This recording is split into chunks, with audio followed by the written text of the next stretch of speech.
everybody, today we were debating biblical kinds, speciation, and limited ancestry, and we are starting right now.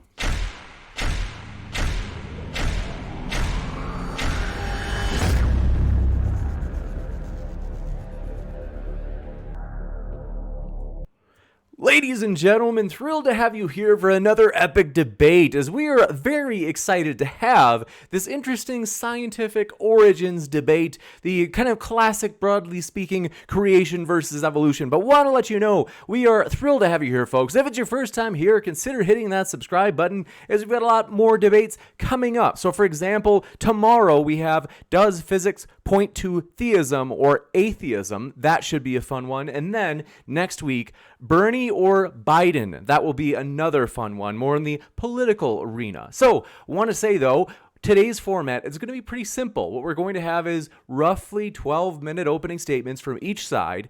And remember, this is a Lion's Den debate, which we haven't done for a while. It's basically 2-on-1. However, the advantage is more in that you could say, like, more minds at work being able to represent one side, but they nonetheless get equal time. So in other words, we're going to try to keep it such that Adam, who's representing evolution, will be getting about the same amount of time in presenting today or talking today as Standing for Truth and RawMatt. So in other words, Standing for Truth and RawMatt will be splitting time, roughly speaking.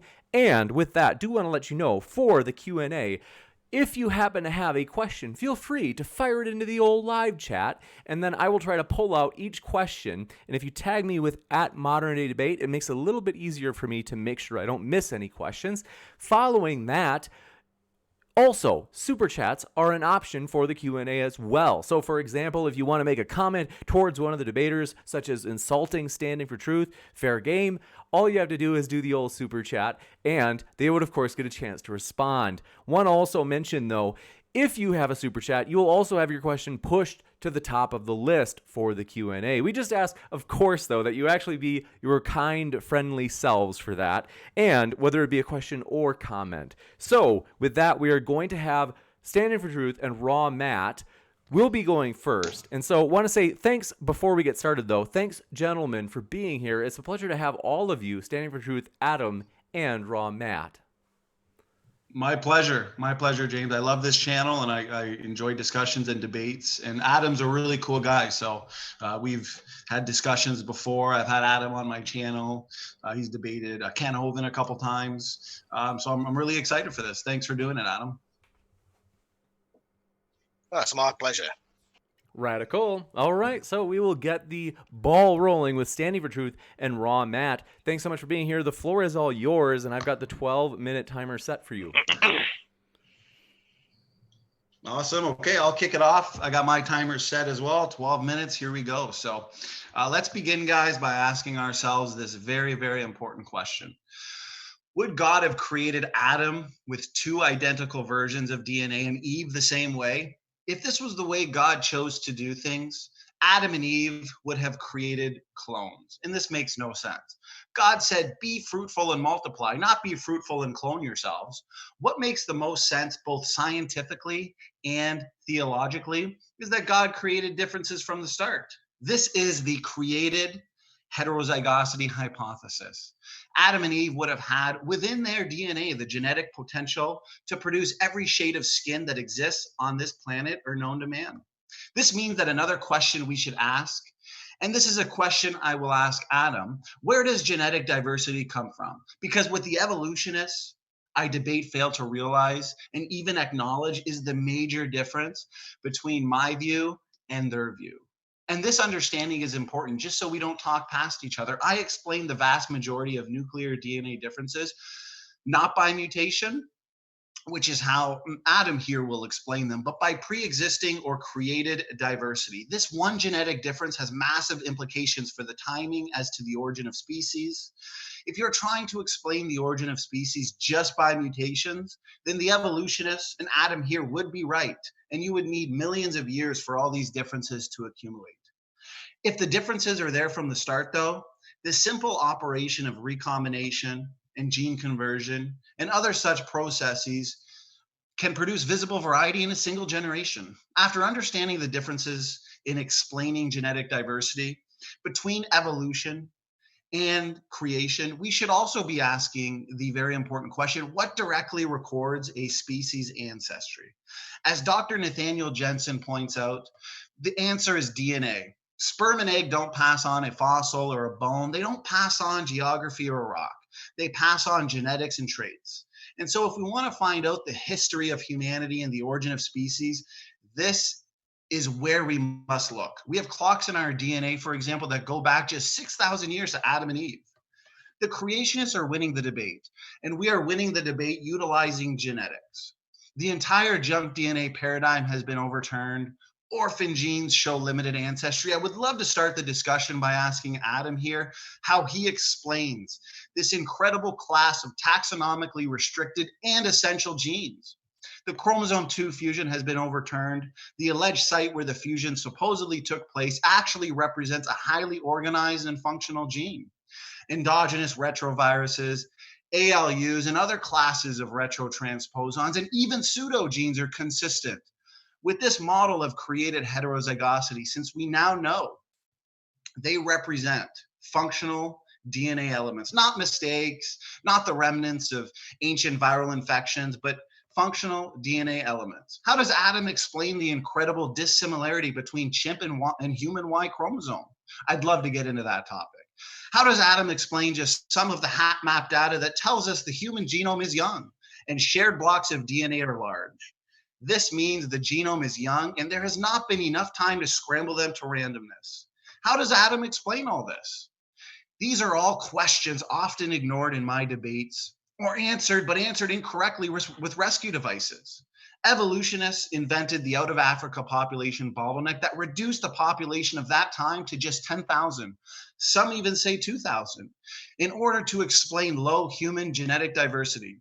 The low genetic diversity, the mitochondrial DNA, and the Y chromosome DNA variation all demonstrate irrefutably that we came from not just a small population, but a population of just two, Adam and Eve. I can go on and on and on. I mean, what type of selection can Adam present us, for example, that will select away so many deleterious mutations that are pouring into our genetics and degenerating our information systems? Most mutations are unselectable and invisible to selection, and artificially contrived rescue mechanisms such as synergistic epistasis, mutation count mechanism, they've been falsified. Can Adam answer any of these questions? I much prefer discussion. So in the discussion portion, RawMatt and myself are happy to go over DNA barcoding and how this proves without a shadow of a doubt the limited ancestry and biblical kinds. We're going to talk a lot about biblical kinds, so I'm looking forward to that. The evidence, though, that evolutionists typically use are no help to universal ancestry, since both models can account for the data. The origin of species and the topic of ancestry is a question as to the origin of traits, and the origin of traits are encoded by genetics. Classic textbook examples of universal ancestry include homology, right? The shared structures seen in the biological world, shared forelimb structure, for example. But what we know human engineers design in homologous patterns. Vehicles from Asia, North America, and Germany all build cars with headlights in the front, 4 tires, doors on the side. Across the globe, we see shared designs and even shared blueprints. What about the so-called existence of transitional forms that I almost guarantee Adam's going to point to in his opening? Well, that is those animals that seem to blend the features of two very different species. Think of a military vehicle that blends the features of both a land vehicle and a vehicle built for the ocean. For example, an amphibious assault vehicle. This would be the perfect example of a transitional form, according to Adam here. When in fact, we know this is not the case. This amphibious assault vehicle was built and designed this way. What about the groups within groups patterns evolutionists point to as evidence for descent with modification? Nested hierarchies in DNA, anatomy, and physiology are also predicted by creationists based on the design model. The classification of life can be compared to the classification of modes of transportation and how different companies manufacture cars based on their similarities forming hierarchies, which is exactly what the evolutionists will point to in the biological realm. Evolutionists will point to the groups within groups patterns as irrefutable proof that Matt and myself will not be able to point to a line drawn in phylogeny, but we're more than happy to do that in the in the discussion. So the most important thing to take from that is that these groups within groups, nested hierarchical patterns in the classification that emerges is hallmark of design. We can see that in designed modes of transportation, and these patterns are simply reflective of God's hierarchical nature. God created life in hierarchical patterns in the same way we design things with these types of patterns, modes of transportation, for example. So I'm looking forward to discussing the differentiating evidence with Adam regarding universal ancestry and limited ancestry. Brother Matt, you can take it away. We've got just over 4 minutes. All right, sounds good. Okay, because of your name, Adam, I'm gonna go with skin color. I think skin color proves that the biblical creation model, while invalidating the out of Africa theory, because I don't think anybody would disagree that black-skinned people having an African origin. Well, if that's true, and that's the L haplogroup root where all humans came from, then that would mean that the entire world today would only have black-skinned people in it. I'll explain. Basically, you see that skin contains melanin, which is governed by either dominant or recessive alleles in genes. Now, if you carry a mix of both dominant and recessive genes like brown-skinned people do, then you contain the ability to produce all of the skin colors we see on Earth today. But if you only carry capital letters that code for black skin, then you can only ever create more dark-skinned people, just like pale-skinned people only carry lower or recessive variants. So they can only ever create more pale people. So now you can see that the problem with the out of Africa theory, the biblical model states that Noah, who was a Middle Easterner, landed on Mount Ararat in the Middle East. Well, what color are Middle Easterners? Well, they're brown.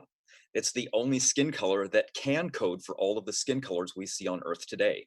Thus, by invalidating the evolutionary out of Africa theory, it proves the biblical account. Did you know, Adam, your name means red skin, like Native Americans, which is brown. That's what Adam was. And think about it, Neanderthal DNA isn't even in Africans. That also destroys Africans as being the first humans, because Neanderthals are considered in the evolutionary model to have evolved into modern day humans. So that also invalidates it. But there's more. They've also have validated the dispersion of humans coming from a small group of people. Matter of fact, secular scientists themselves have determined how long ago humanity could have started from just 2 people and to make the current 8 billion on Earth today. They discovered that every race of people could have started in 1180 AD.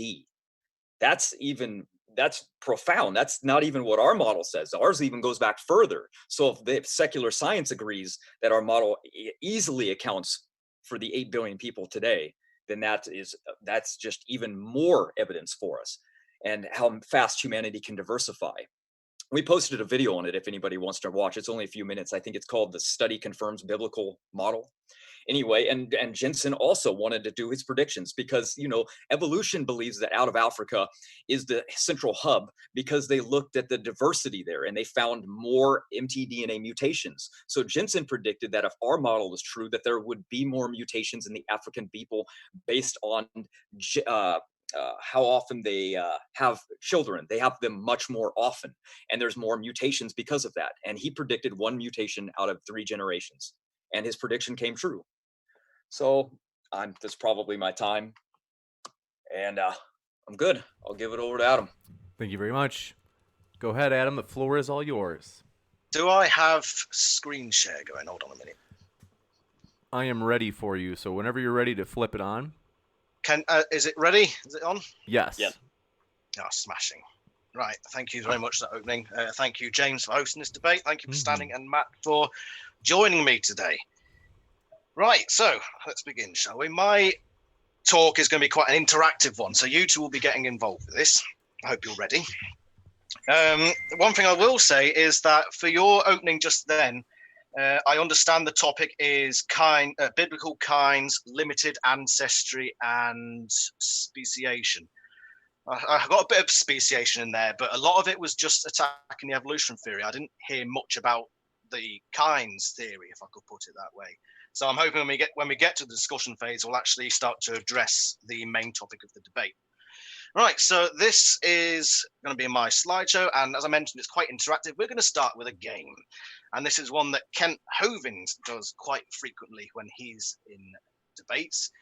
One of these things is not like the other, so I want you two to confer with each other. I will allow you to take some of my time, and I want you to decide out of the next 4 little quizzes, which one is the odd one out. So this is your first one.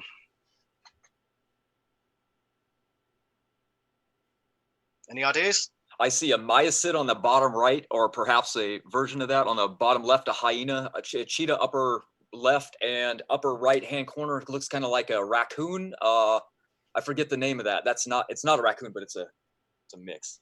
What am I looking at? So what do you think, guys? Which one's the odd one out? What do you mean? Compared to what? Like Exactly. I want you to look at these and decide which one's the odd one out. Well, I was on mute. Well, when we get into the discussion, we're going to have to look at the blueprint because we're looking at genes, traits, and genetics. That's what's inherited, sperm and egg, Adam. So in order to determine, what's related here and what's not, that's what we're going to have to get down to. That's when we can discuss things like DNA barcoding that actually does demonstrate biblical kinds and limited ancestry. So just looking at the appearance, we're going to have to look at this all leads into a point I'm going to make later. It's just a case of give me a guess as to which one is the odd one out. Let's go with the upper left-hand corner because everything else, if you just want to go on morphology, then the cats have retractable claws, nothing else in that would. So, okay, the odd one out here is the mustelid, which is the bottom right hand as caniform, and the other 3 are feliforms. The next one.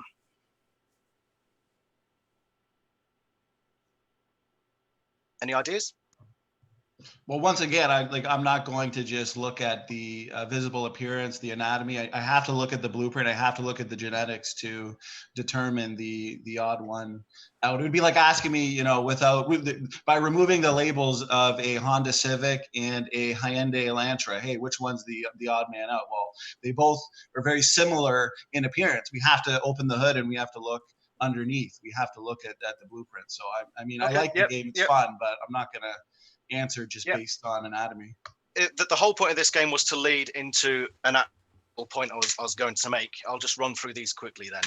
So the odd one out here is the tenrec in the bottom left, which is actually supposed to be more closely related to elephants than it is to the hedgehog in the top right there. These 4 here, we've got 4 reptiles, and the odd one out is the top left, which is the tuatara. It is not a lizard, and the other 3 are. Change a couple of them here. We've got 4 lizards, and the odd one out would be, I'm hoping you two would know this one. If you didn't, it was the gecko. The gecko is the odd one out here.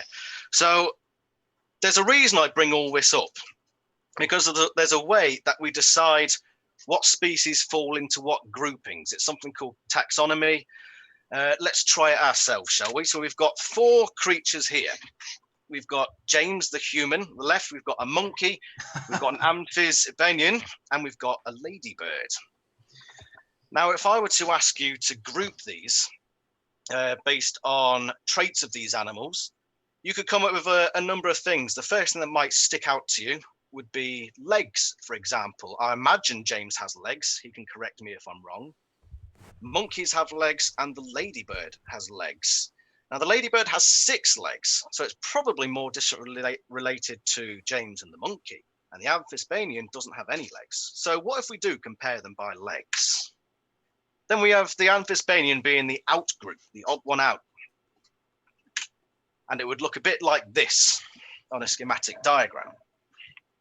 But obviously, there are issues here. Legs come and go relatively easily. We see this in a lot of species today, where the legs go without much difficulty or arrive. I mean, look at millipedes, for example, loads and loads of legs.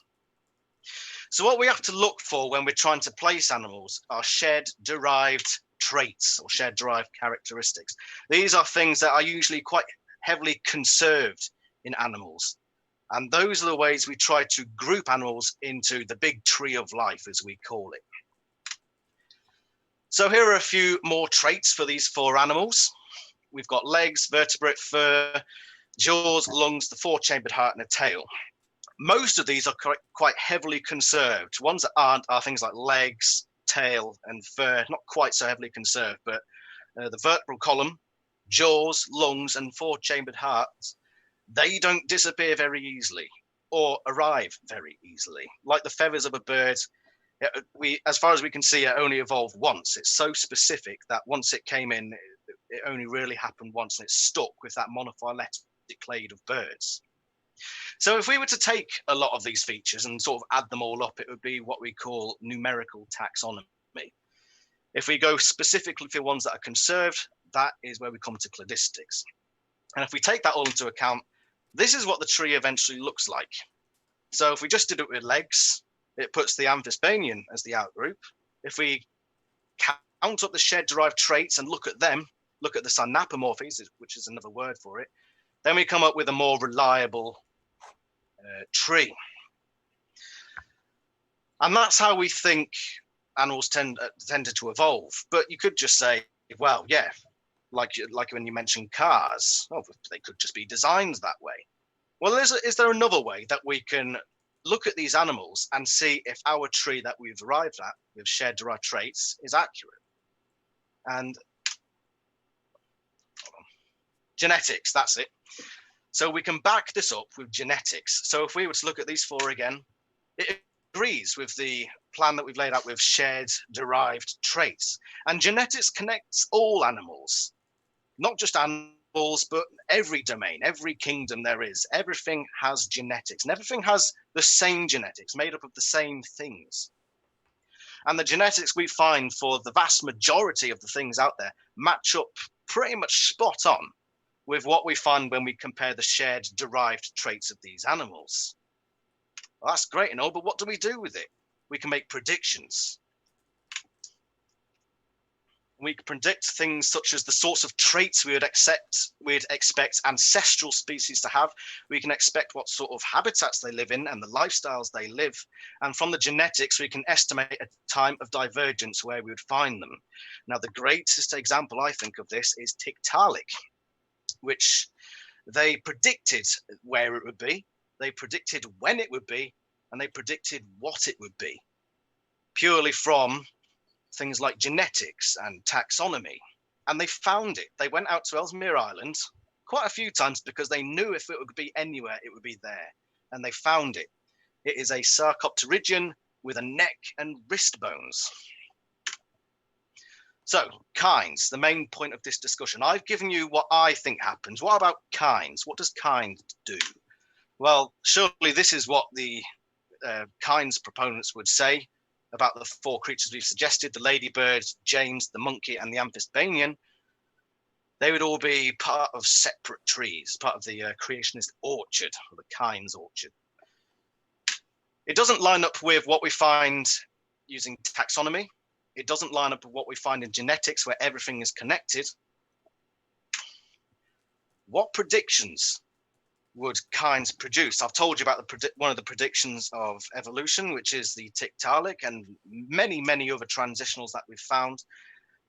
What predictions, I ask of you two, does the kinds model produce? And I'm going to give you a quick analogy before I finish. Picture it like this.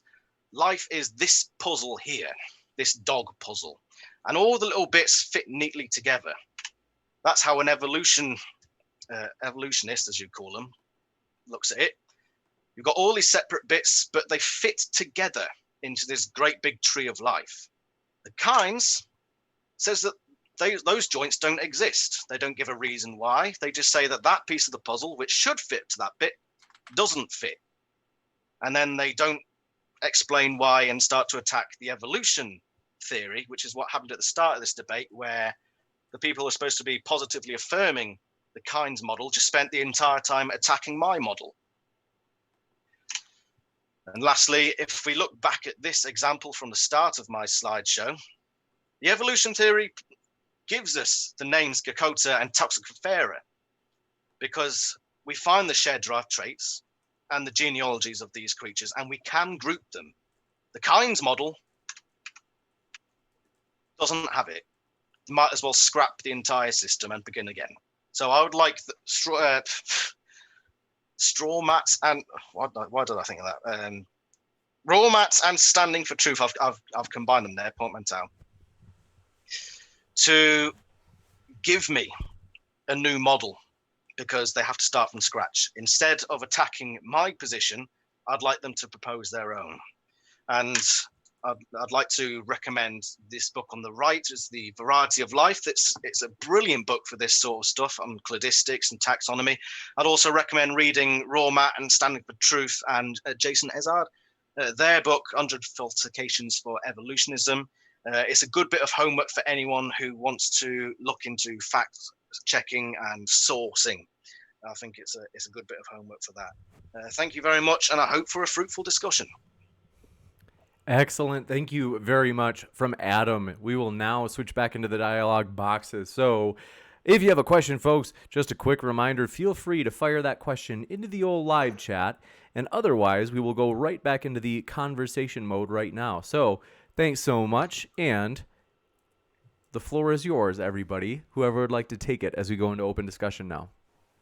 Yeah, I can definitely start. I do want to thank Adam for his presentation. It was fun, and that's why I always enjoy discussions with you, because like I said, you're fun to talk to. So thanks for that. I do want to ask you a quick question, though, just to clarify, just because I think you were misrepresenting our opening, because biblical kinds would indicate a limited ancestry as compared to a universal common ancestry. So both Matt and myself gave a number of differentiating ways that we can determine if all life on Earth is universally related through common descent, or if limited ancestry exists, as we would say, because a lot of what you pointed to was nested hierarchies, right? So whether we look at anatomy, morphology, or even physiology, Adam, both models will predict the exact same thing. So we, based on the design model, will also predict nested hierarchical patterns, these groups within groups patterns we see. But the model that I briefly touched on was the created heterozygosity hypothesis, which does make predictions. But the big difference, just so we're not talking past each other, Adam, during the discussion, can you reiterate what the big difference is between my view on genetic diversity and then your view, Adam? From what I can see, the big difference is that I look at it as if there are no limits to the genetic variation we see.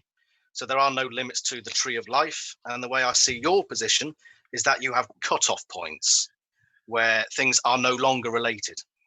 Well, no, I explained that because if we're looking at the origin of species and we're looking at the origin of traits, well, evolutionists like yourself assume that mutations are the source of all variety. So then you're going to reject our model, which suggests that Adam, Eve, and the original created kinds were front-loaded with genetic variety. So that was technically my question. And just so we're not talking past each other and we're going over predictions and the two models, the big difference between my model and your model is that we explain the vast majority of nuclear DNA differences, Adam, not by mutation, which is how you explain them. So we just don't want to talk past each other, of course. So if you're looking for a barrier and a line drawn in phylogeny, I touched on a number of things in my opening, right? Orphan genes, which are taxonomically restricted and essential genes that I believe does demonstrate limited ancestry. So we can't look at these nested hierarchical patterns that you point to. We have to look at the blueprint, something that can distinguish between the two models. And you mentioned like conserved genes, for example. Are you familiar with DNA barcoding? And it's conserved traits, not conserved genes. So for instance, the heart is a conserved trait because it's not going to go anywhere anytime fast, as opposed to, say, legs, which snakes lost or lizards are losing. Right. So I wanted Matt to jump in here just so I'm not taking up all the time, but we do look to something called DNA barcoding, and new research using DNA barcoding has actually demonstrated, Adam, and you might be familiar with this new research, that 90% of all life has the same level of genetic diversity, meaning almost all life on Earth is the exact same age, which would be consistent with our model. And it has to do with something called DNA barcoding. Matt, did you want to? Because this will be a way we can determine, what's true. Limited ancestry and biblical kinds, or universal common ancestry. Yeah, sure. I mean, for instance, when we're standing back and we're looking at something, we would expect that something that has physical features like a primate to match us more than something like aquatic life. So we would expect the genes to be more similar because that's required for us to have these features. So we have to dig a little deeper, and that's what's great about this DNA barcoding, because they look inside the mitochondria and they found that all life on Earth has the same 34 genes in the mitochondria. One of them in particular is called the CO1 gene. And when they look at it, they find that it's highly conserved and it's always passed down in specific lineages. It's called selective sweep by the guy, I think Paul Herbert, who invented it. He's a Canadian. And what he found was that for example, when a horse, a new species of horse pops up, it's going to have the CO1 gene that its parent horse had. And so when it speciates, every single new species of horse will also have that CO1 gene. And they're gapped by little barcoding gaps. And they're single nucleotide variances that we can see and line up. And they've tracked those, and they can differentiate. You'll like this for your snakes, for example. They can find a new snake species and they can tell how often they speciate. So we use this same model to determine what a kind is, and we can place these within kinds.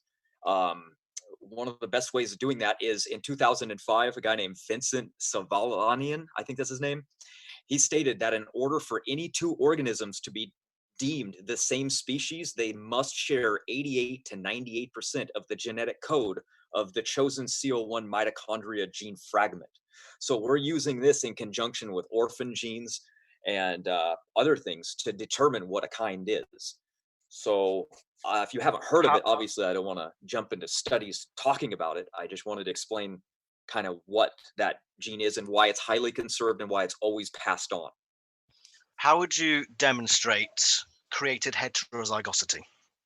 I think in my opening, I explained it really good with the skin color variance, because the created heterozygosity model says that the variance within what we see in the world today should have existed in the first people.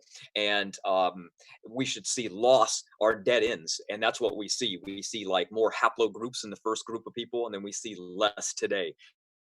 We see more blood types in the original people. We see less today. So we see things. That's why we like the genetic entropy model, for example. But again, I'm taking standing for truth's time. Sorry, man. Go ahead. With the thing about the position that you take, the pair of you, I assume, take, is that everything went through an identical genetic bottleneck around 4,000 years ago. Is that correct? Right around then, yeah. So you'd expect every single creature to show genetic bottlenecks at that point. Yes. And do they? They do. They all line up in a new study that was done in 2018, and it was actually done using these DNA barcoding. And what's great is the clear genetic boundaries that they found weren't expected. And here's the thing, the genetic bottleneck didn't just exist on land life. It existed in aquatic life too. Matter of fact, the person said, in regards to it, he said, all species show the same lack of barcode diversity. Although it's easy to imagine that humans passed through a bottleneck set 1,700 years ago, it's hard to believe that the exact same thing happened in all species. Did herrings really pass through an equally recent population bottleneck, and anchovies too? They were perplexed by that because a worldwide cataclysmic bottleneck wouldn't kill all the aquatic life at the same time. So what if I brought up, say, for instance, cobras? Now, they tested the mitochondrial DNA for cobras, a variety of cobras, and the divergence time that they got from measuring the mutation rate was over 10 million years. That's incredible because reptilian mtDNA mutation rates are extremely fast. So they're some of the fastest. But most likely what happens in these studies is they use a phylogenetic method. So they equate it back to the fossil record rather than just using direct observed mutation rates. But we don't like just looking at the overall mtDNA, and I'll tell you why. Because when they looked at the mtDNA sequences overall, just standing back and looking at all the 34 genes and all the mutation rates in it, they found that domestic dogs and gray wolves differed by 0.2%. But when they compared wolves of the same group in the same lineage of the same family, they found a huge 4% difference between the same population. So they found that it was kind of inconclusive. That's why they found a new way to do it, which is going inside this specific gene, which is highly conserved. The other mtDNA was too diverse, they found, to be specific. So that's what's really cool about the DNA. Yeah. Well, when I brought up the cobras, they didn't use phylogenetic analysis to come up with the mutation rate. They just looked at the differences between known animals. They did similar things with, for instance, the Y chromosome in us. The lowest estimates for what they dug Y chromosome adding is about 60,000 years, and it's generally believed to be around 200 to 300,000 years ago. And there was a study by Chinese scientists a few years back where they took two people from the same family, two Chinese men, 13 generations apart. So they knew how many generations were between them, and they measured the differences in the nucleotide submissions in their Y chromosome. And the rates that they came up with was consistent with the other results we've had, which dates us back to 200, 300,000 years. Well, how would you explain that? You mentioned that the snakes is the differences between species. We were looking at the trio methods when we come up with mutation rates rather than between species. So that could have been some of the difference. But I'll look at your study to see what you mean.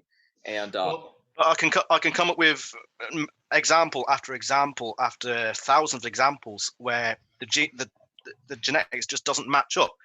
And if you talk about the mitochondrial Eve, the mutation rate that I assume you're talking about from the Parsons paper, that was the mutation rate taken from a single Russian family.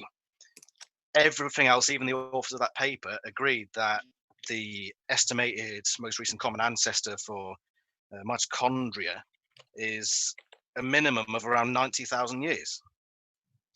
Well, that Parsons study was done in April 1997, if I can remember. And what happened it was actually reevaluated the next year by Gibbons, and she not only got the exact same thing, she got even less of a mutation rate, dropping it down to 6,000.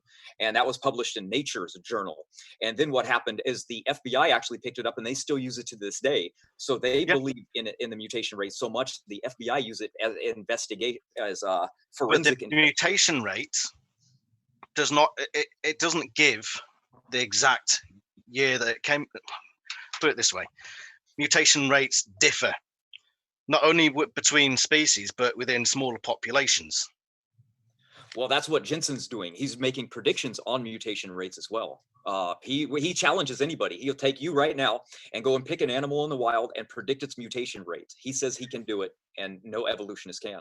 So why then? Because it's the same process. You wanted to? Can I just finish this point before? Yeah. Take your time. So the same method by which they came up with the 6,000 year number is the exact same method that they tested on the Chinese men, where the date for divergence for the Y chromosome was about 200 to 300,000 years. It was the same method. They took it from the same family and tested the mutation rates between individuals. And they came up with the rate that gave hundreds of thousands of years. Why is that wrong, but the mitochondrial Eve one is correct? Go ahead, Standing.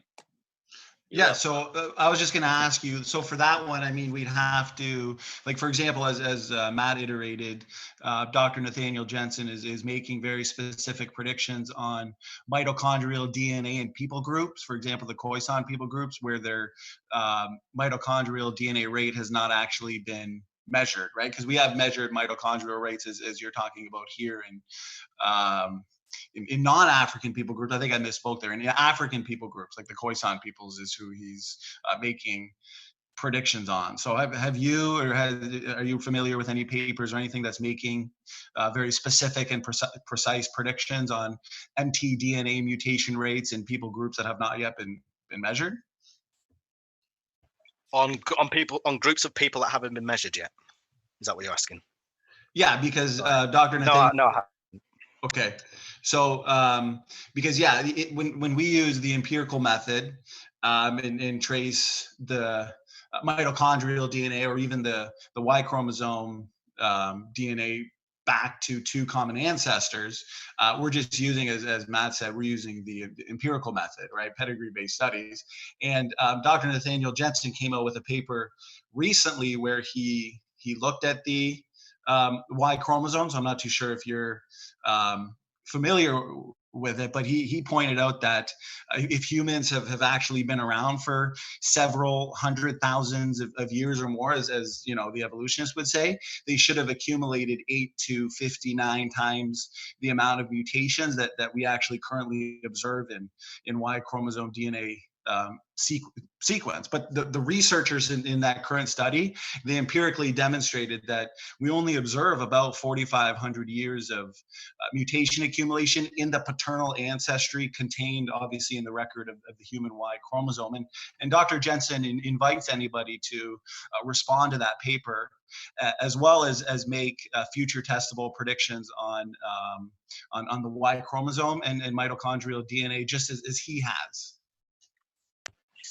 Right. I still don't understand what you'd obviously have a problem with this study by the Chinese authors who looked at the pedigree and found a mutation rate consistent with 1,000 years difference or ancestry. Why would that be a problem? Oh, well, you got to remember that the Y chromosome, according to evolutionary mechanisms, is degraded. It's always been degrading, and they don't consider it the same as the X chromosome at all. So they have a different assumption going into it. So by going into it with the assumption that the Y chromosome is degrading 3 times faster than the X, the mathematical assumption and the model from it are all over. The discrepancies match based on what's going into it, rather than just going, oh, well, this is what we see based on the trio study. That's really not what's happening, because of the fact that they think that the Y chromosome is evolutionary falling out. They said, I think, that in 100,000 years, the Y chromosome will be completely gone. They believe that's how fast it's degrading from the populations. Okay. If I could we move on more specifically to the concept of kinds? Yes, and I think that's a great topic, just so we don't stay on one thing for too long. I did want to ask you, I guess, regardless of our disagreements or our differences in opinions on when this, Y chromosome and mitochondrial DNA ancestor existed, I am curious, because you seem open-minded. Why then, based on genetic data, Adam, if we're looking to the Bible as our starting point, and we're looking at human history and limited ancestry, when we actually do focus though on the variation of the Y chromosome that we're talking about here in the world today, and the fact that the Y chromosomes have very little variation, not to mention every single human being on the planet is 99.9% similar, right? That's why the evolutionists had to invent the out of Africa scenario. And the same thing goes with mitochondrial DNA, which does suggest we came at least from 2 ancestors. Regardless of our disagreements in when, how come that isn't, convincing evidence to you that maybe the Genesis account does have some validity to it? Take your time. Because every bit of evidence out there doesn't accord with it. Everything. You've given one example, which is mostly the mitochondrial Eve example, where it seems on the surface to line up with roughly 6,000 years.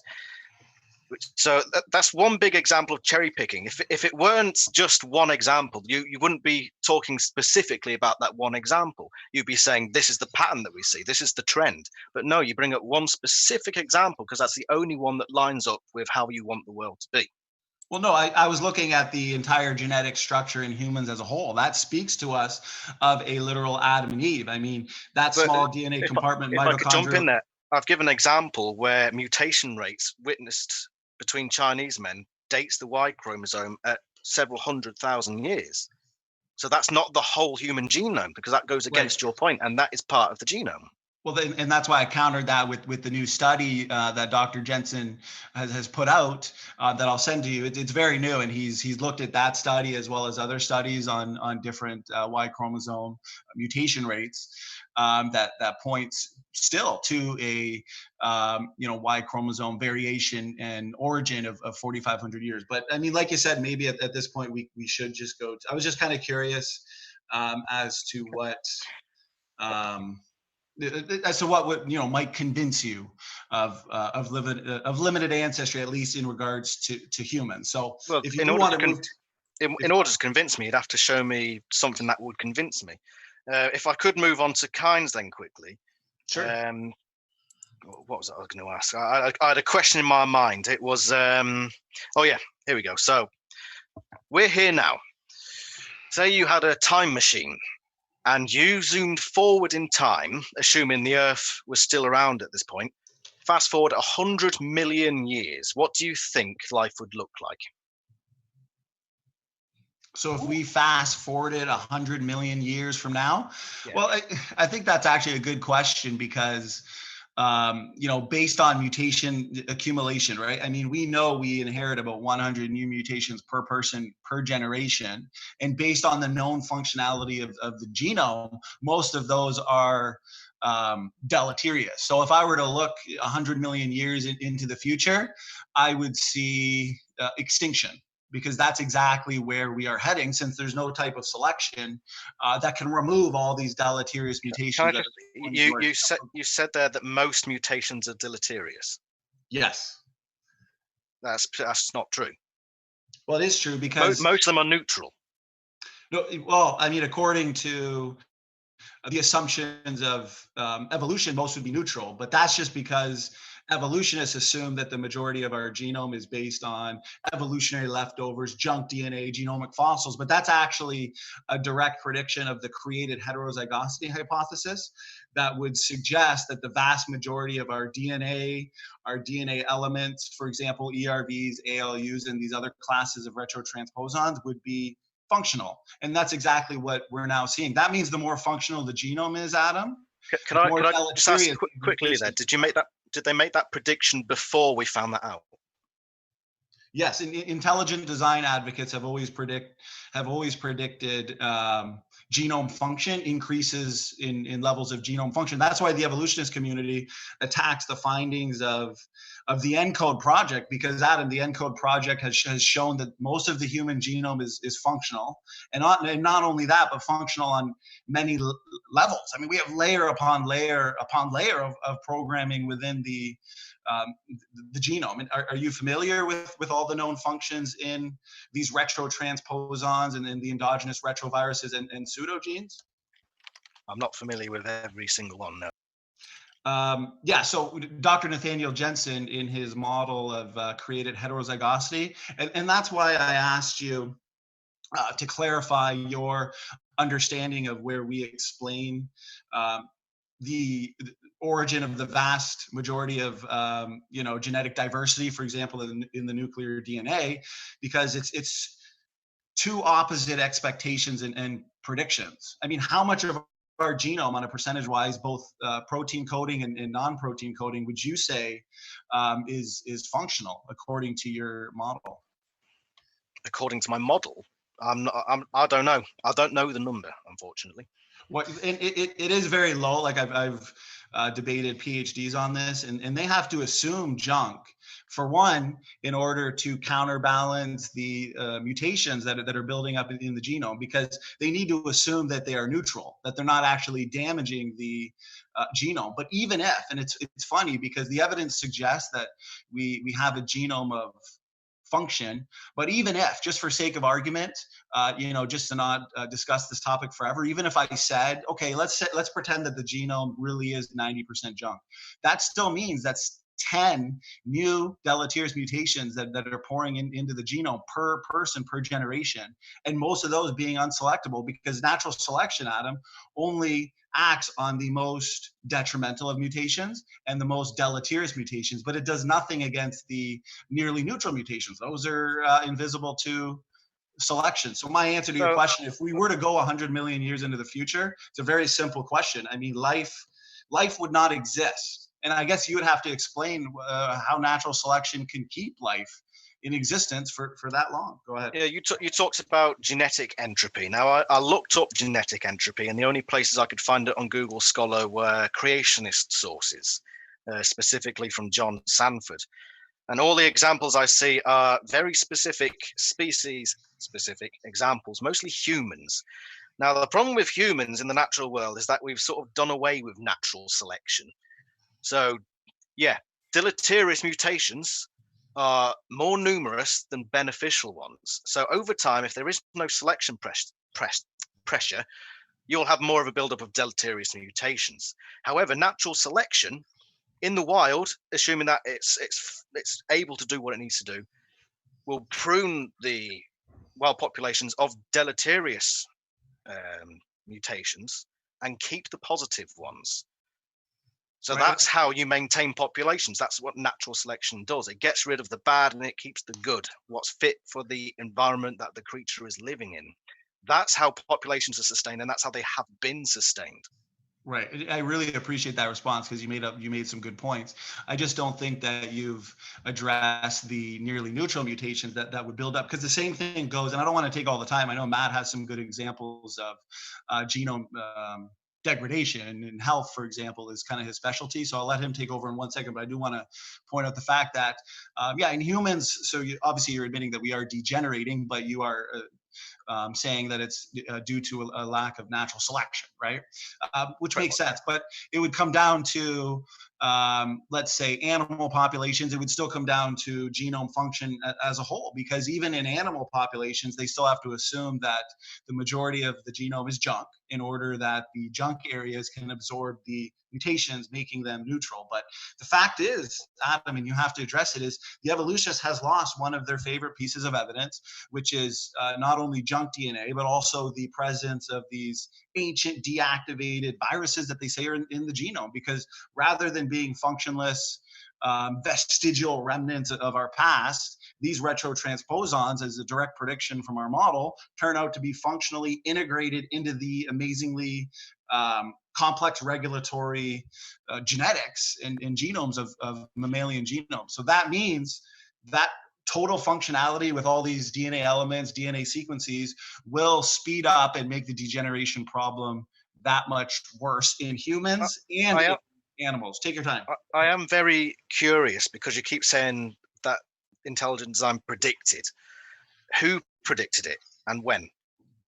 So there have been predictions in the past. I can get you specific names. For example, Dr. Jonathan Wells has made those types of predictions. Dr. Nathaniel Jensen has in print right now new predictions that the vast majority, over 80% of our genome, because ENCODE, they did what's called biochemical tests, right? So Dr. Nathaniel Jensen predicts that using genetic knockout tests will reveal exactly what types of functions these DNA differences have. Because if we predict that the vast majority of DNA differences are actually functional, Adam, that would be evidence for that exact hypothesis. We're seeing that with the overturning of the junk DNA. I mean, what was called junk DNA, we now know can modify the way chromosomes, right, the packages of DNA, are organized. And then what that does is it changes the way the DNA functions. It's DNA function on multiple levels. I mean, how do you address all that? Non-coding areas of the genome do exist in large quantities. And in fact, it's one of the ways that you get de novo genes, which explains orphan genes. So, for example, a study recently looked at cress, several species of cress. And they found that these lineage-specific genes, or what they call orphan genes, were actually just mutations of non-coding DNA that didn't do anything in other species of cress. Right, and that's the assumption. So no, it's not an assumption. They tested it. Well, no, I understand that, you know, the explanation for these taxonomically restricted and essential genes is de novo gene synthesis. I'll address that in a second, but I wanted to point out that if the genome truly is junk in the non-coding region, most of it, you know, has no active role, but then the ENCODE project has revealed that over 80% of it is actively transcribed into RNA, and the evolutionists say, well, that's just biochemical testing. But my question to you would be, if it truly was junk and there was no useful activity there going on in the non-coding regions, why, Adam, would the cell even bother with it? Because wouldn't you agree that that activity that is discovered would be just a waste of energy and resources, and natural selection, which we were talking about earlier, should have eliminated that junk long ago, according to evolution? How do you answer that? I'd have to look into it more. I couldn't answer off the top of my head without sounding like a complete dunce. No, that's okay. I'm enjoying it. I do want to pass on to Matt real quick because his expertise on health and genetic degeneration, I wanted him to at least point out a few I would examples. like to just interject something here. I would like to eventually get back to kinds, because we keep drifting back to evolution stuff. And your idea is that disprove evolution.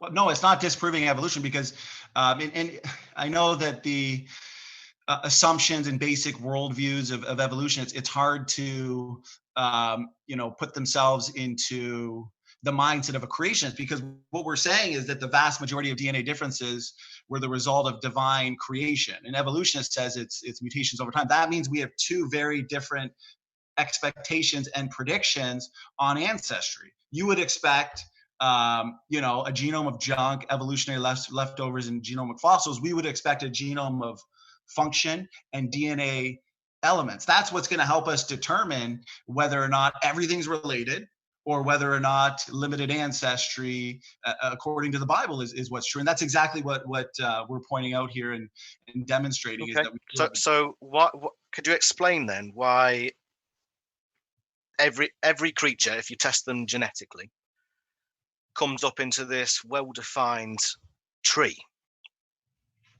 Right, and that's a good question. You're going back to the nested hierarchical patterns, the groups within groups patterns that we see in life. And as I pointed out in the beginning, the design model predicts and expects the exact same thing. That's why we have to look at differentiating evidence, which would be function.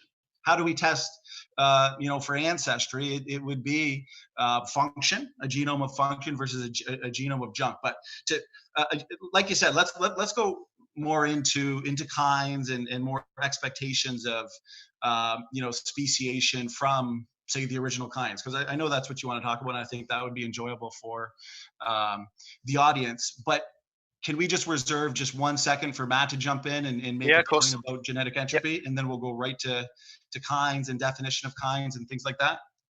Yeah, that's absolutely fine with me. All right. I'll just get it over with real quick. A perfect example is a video that I made, which shows Neanderthal. It shows that they have less overall genetic mutations in their entire genome, and today we have a lot more. We also have something called the MTHFR gene, and it's broken anywhere between 40 to 70% in almost all people on Earth. And it's that gene determines on how well you methylate and how well your other genes work and how good they are. So it kind of shows a genome collapse by looking at that.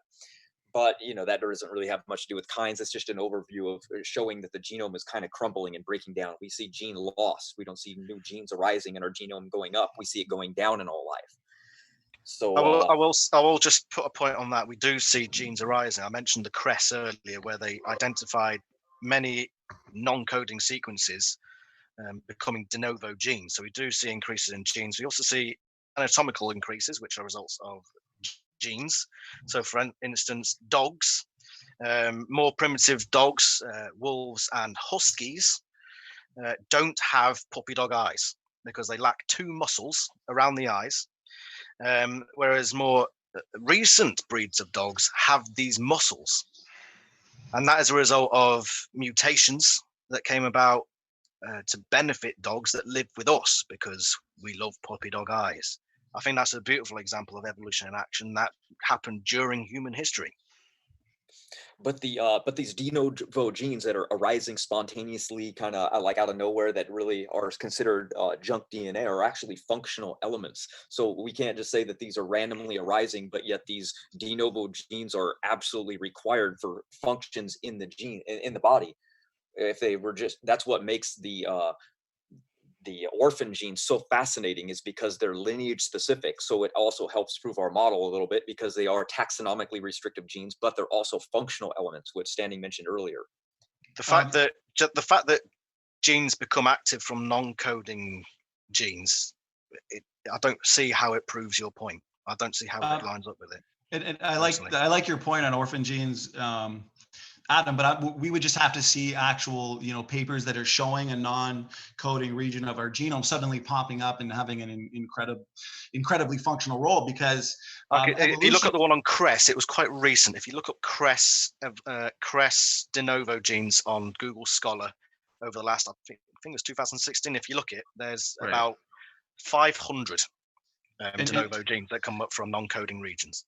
And we have looked at many papers. I just want to put this out there, is that in what you're saying, just to reiterate, these orphan genes were created supposedly from just random mutational events in the non-coding regions, and they've now co-opted function in the protein coding regions. They're not, right? Is that how you would explain the orphan genes? We see the non-coding regions. The reason we didn't see them before is because they were non-coding, so we didn't really know what we're looking for. But when we found these genes in this certain species of cress, we looked back at other species of cress and checked for that same sequence and find that it's a non-coding region of the DNA. Well, I'm saying cress. I'm assuming you think cress would be within the same kind. Right. Well, and I'm just saying, I'll give you plenty of time. I'm just saying that because evolutionists reject this concept of engineered design in biological systems, when they see the presence of these taxonomically restricted orphan genes, they have to come up with a way as to how these cleverly, designed DNA sequences were somehow randomly generated in very recent evolutionary time, and you look to de novo gene synthesis. But my response to that would be that it's based more on a circular argument, because evolutionists say, okay, de novo gene synthesis must be true because why? Orphan genes exist, and orphan genes exist because of de novo gene synthesis. So I don't know how there are various methods for orphan genes. You've also got things like fission and fusion of genes. You've got gene duplication and exon shuffling off the top of my head. Right. But a lot of times in these papers, for example, one that Matt and myself are really familiar with are the so-called introduction of new orphan genes in fruit flies. Matt, did you want to touch on that real quick? Because orphan genes, you must understand, for one, could be lost as well, which could explain why you're seeing some in some species in the same kind that other species in the same kind don't have. Did you want to touch on that real quick, Matt? Yeah, real quick. They took fruit flies and they looked inside of their orphan gene status, and they wanted to try to get them out. So what they did is they bred fruit flies, a specific species of them, to have 0 orphan genes in their bodies, just to see what would happen. So they bred them entirely out after maybe 10 generations or so, completely gone. So the flies were living without any orphan genes in their body. Okay, I just want to make a correction. I said 2016 for the CRESS paper. It's actually 2011. So if you wanted to search on it, it's a paper from 2011. Could we move on to kinds then? I don't know how much time we've got left, but let's do that, because I did notice even in the audience, they're saying what's the definition of kind, and I know that you've asked that many times. I think that's a great way to start. I would love to hear your definition of kinds and be able to apply it suitably. Okay, so I would say that my best definition of kinds would be groups of living organisms, Adam, that belong in the same created kind if they have descended from the same ancestral gene pool. So I think if it comes down to inference, for example, we can infer with pretty good certainty, Adam, that dogs, wolves, coyotes, and foxes all go back to an original ancestral gene pool. But we cannot scientifically infer that dogs, wolves, pine trees, and banana plants go back to an original ancestral gene pool. I want to make one last point, and you can talk as long as you want. Just like Matt iterated earlier and explained about the DNA barcoding and the CO1 gene in the mitochondria, that research demonstrates that 90% of all life has the same level of genetic diversity, meaning almost all life on Earth is the same age and came into existence, well, in our model, according to the flood, at the same time. That DNA barcoding puts a line in the phylogeny, which is exactly what you'd be asking for kinds. Take your time. So your definition, put simply, is if they descend from the same gene pool. Is that correct? Yeah, that's good. How would you demonstrate that? Good question. So we would use, as Matt kind of talked about earlier, the DNA barcoding. We could use that. We can use, it's a variety of things. It's a trio of things. We can look at orphan genes. We can look at taxonomically restricted endogenous retroviruses, DNA function, and most importantly, we can actually look at species, and we can look at their speciation rates, because Dr. Nathaniel Jensen has made very specific predictions on speciation rates, and we can see if that fits empirically with the original kinds coming off of the Ark just 4,500 years ago. We can look in at, order for that to work, you'd have to know how many kinds came off the Ark, wouldn't you? Right. So I mean, well, we can do. So that's circular reasoning there. You'd see how many speciation events you'd need according to how many kinds came off the Ark in order to find how many kinds came off the Ark. Well, the thing is, we would have to make hypotheses, for example. Okay, so if we look at, let's say the cat kind that came off the Ark, or the dog kind, or even the bear kind. Okay, if we go back to this idea of pre-existing diversity, okay, this means, and I think after we talked about it for a while, you understand it now. This means that God created Adam and Eve and the kinds with differences within themselves. Okay, so that hypothesis can apply universally among species. So if we take the cat ancestor aboard the Ark, okay, let's say that cat ancestor was front loaded with a whole bunch of functional DNA differences at creation. These front loaded functional DNA differences has led to the origin of species. So Noah brings aboard 2 cats, Adam, and now we have everything from tigers to house cats to jaguars and in between. Or with dogs, Noah brings 2 dogs. Now we have everything from wolves to coyotes to jackals to foxes and in between, and ultimately the domestic dog. But you've got no evidence to say that that's what happened. It's just a post hoc rationalization. Right. Even though we find that genetics says that we have common ancestors for, say, cobras 10 million years ago. That's all within genetics. No, and that's a good point. I'm just explaining how it's possible to get all these numbers of species and how we can explain because if we look at, for example, you got kingdom, phylum, class, order, family, genus, species, okay? So we would say, according to the biblical view, that God created kinds, which would be more so the family level, not species or genus, but family. Now I'm showing you how that's possible to get all the ancestors and all the species from some kinds on the Ark. Now we make predictions to see if this lays out, because a hypothesis without any testable, falsifiable predictions would be failed. It wouldn't be science. So that's why we've made we can look at snakes, for example. I know Matt's got some numbers on that. We can look at birds. We can look at lizards. I don't want to take up all the time. Matt, if you want to take this next part and go into the actual speciation rates of snakes, which is kind of that's Adam's field, or birds, for example, and go over the hypotheses there. I'd love to talk about snakes. Sure. Okay. All right, then we'll just go with snakes. Well, I guess we'll go with a couple different things at the same time. If the speciation rate of snakes shows that it's about 1.2 per year, and we extrapolate that back about 4,350 years, somewhere around there for Noah's Ark flood, we should see around a variety of snakes which is associated with that type of speciation rate number. But if evolution was true, even going back 1 million years would have somewhere around 1 million snakes, even though that would be even more because we have to account for some extinctions. But I mean, snakes are found back 167 million years, and snakes are very hardy animals. They do really good. Matter of fact, even if you go back to the fossil record, the evidence of intermediary fossils between these snakes and lizards really aren't even there. All of a sudden, we just have snakes, and then all of a sudden, there's just lizards that are snakes that don't have any anatomical features as the snakes. So just snakes appear randomly.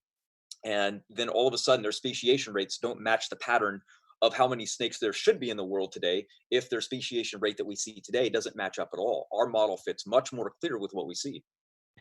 Okay, I remember reading this, I think, from your 100 plus falsifications evolution, the 1.2 figure. Now, I tried to look up that source, but I couldn't find that figure. So if at some point you could pass that on to me. That is, I don't even remember what group of snakes it was from. You mentioned there are no intermediary snakes, but I could name a few. Tetrapodophis, which was a 4-legged snake. Najash, which was a 2-legged snake. And you've got the Annelidia. I can't pronounce some of these, but it's a snake with a jaw like a lizard, and that's the same with Coniophis, which again is another a snake with a lizard's head. And these are all roughly around the time that they were supposed to have diverged from lizards. They still are lizards. I mentioned this in my opening. You have to scrap the entire idea of taxonomy because it just doesn't work in your model. Snakes are lizards, but I'm assuming you don't think that, even though genetics and cladistics puts them in the same group. Snakes are a type of lizard. So we have in the fossil record snakes with legs, snakes with lizard-like jaws, snakes without the ventral scales. So one of the more defining features of more advanced snakes is the single scale down the body. We have snakes alive today that have cylindrical bodies with scales all around without the ventral scales. There are plenty of examples of intermediary snakes. Well, did you realize, though, that that goes actually contrary to what snakes need to be in your fossil record? The oldest snakes that go back 167 million years ago, they found 4 different varieties, and none of them actually had legs. So if they evolved losing their legs, we would see that transition. We see the opposite. We see snakes with no legs, and then all of a sudden some snakes that have just hind legs, and then all of a sudden one variety that had some vestigial front little tiny remnants, and then back to no legs again. So that's the opposite of. I mentioned at the start of my talk that there are some features of animals that are very easy to lose. Fish and snakes lose eyes in caves. Legs are one of those things that just so happen to be one of those things that are easy to lose. Yeah, but and you have the idea of sister species as well. So when the snakes start to diversify, there'll be loads of different groups of these snake-like lizards going around. Some would lose legs quicker than others in different environments, and you'd have this whole cluster. I mean, you have it today. We have lizards today that have no legs. We have lizards that have 2 front legs, and we have lizards that just have stumps where their legs should be. They're very easy to lose. Yeah, but the very first snake that you find in the in your fossil record goes back that has any back limbs is 20 million years. But yet the oldest snakes, when supposedly split from a lizard, have no legs at all. That go back to 167 million. Now, So I'm pretty sure I mentioned Tetraprophodus. I think that was at least 100 million years. Najash as well was ancient, and that had legs as well. but the oldest 4 varieties again didn't had no legs. There was nothing there, and that's the oldest, deepest part of the fossil record, which should have the highest amount of vestigial leg bones present because they're the first transition from a lizard, but there's none. You say the first transition from lizard, the first known one. There would probably be a lot of populations of lizards before that had started to lose their legs. Just because the first example of a snake we find doesn't have legs, it doesn't mean that they didn't evolve. But let's get back to the main point. Are snakes part of the lizard kind? No, because we find that on the DNA barcoding level, they are separated. We find they have different barcoding gaps, and any barcoding gap that is too large will place them into a different family.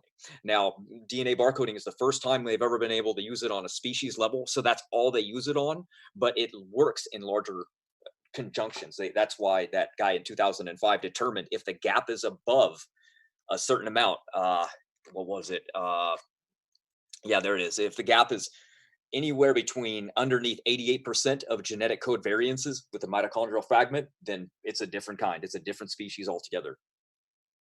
Yeah, throughout this debate, I've not mentioned. I don't know much about this DNA barcode. I realize it's been mentioned a lot of times, and for the most part, I've tried to just avoid it too much because I don't know much about it.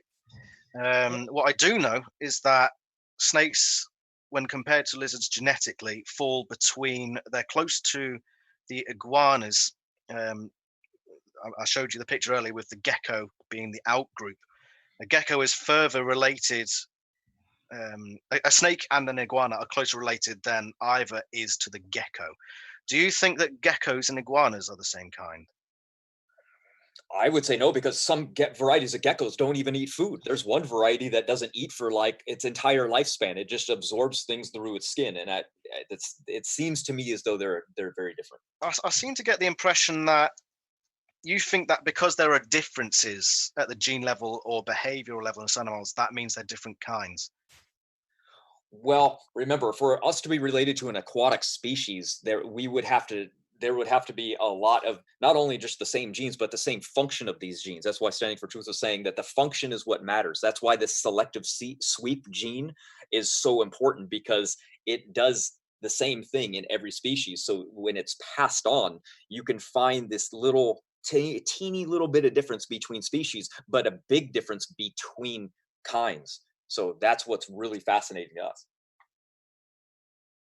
And the thing I is, yeah, and Adam, that's why, and it's okay if you're not up on the DNA barcoding, but in order to draw a line in ancestry and in phylogeny, where nested hierarchical patterns exist in anatomy, genetics, and physiology, it's going to take and require some type of differentiating evidence. And this new study and the analyses they've done in barcoding, in DNA barcoding, really has revealed gaps, huge gaps in these species and in families, and it's consistent with limited ancestry, special creation, and in biblical kind. So that's kind of the point of the DNA barcoding. If you want to respond to that, that's fine. I do want to ask you a question afterwards about more so speciation rates according to the evolution model, but you can respond to that first if you'd like. Yeah, again, I think if we have another discussion, I'm going to look up this DNA barcoding and come up with it, because that seems to be what you're falling back onto now. And if I can't address it, then we've hit a bit of a standstill on that point as far as I'm concerned. I do want to ask, what kind does Tiktaalik fall into? I don't know if anybody's ever tested it, just because it never popped up on the radar. It can be tested if there's enough genetic evidence or material in the bones. For example, they've tested Denisovan and Neanderthal and compared it to human beings. So if they're able to extract it from Denisovan, then I'm guessing they can do it from Tiktaalik. I just don't think that that's been on anybody's radar. No, I don't think you're going to get much genes from Tiktaalik. And that's the problem, is that it's, what's inherited sperm and egg, as I iterated a few times, it's genes, it's traits, it's genetics. That's why when we're looking for an answer to ancestry, a fossil is not inherited, Adam. Geography is not inherited, it's genetics. We have to look at the gene level.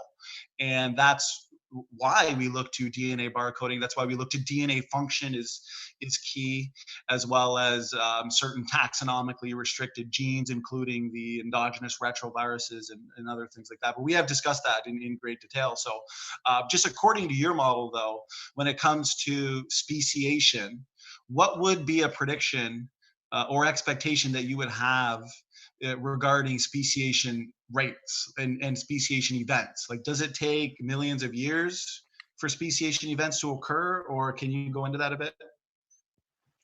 Speciation takes as long as the environment requires it to, because speciation tends to happen when a new niche is opened or a niche is vacated by another creature. So that's what the whole basically punctuated equilibrium thing was all about, where not much can happen for a while if the environment's in a pretty stable condition. But if something big were to happen, say a volcano were to go off and radically change the environment in some near vicinity, then you'd have a lot of adapting to do. Now, adapting a lot of times can lead to speciation. So it's not a constant rates thing. It's very much dependent on what's happening around these organisms at the time. Now, would you say that the average speciation events, would take millions of years, like on average, according to the evolutionary model? Because obviously, according to our model, it's completely different expectations and predictions, because we're expecting all these species in just a few thousand of years, and you would be expecting all these species in hundreds of thousands to millions of years.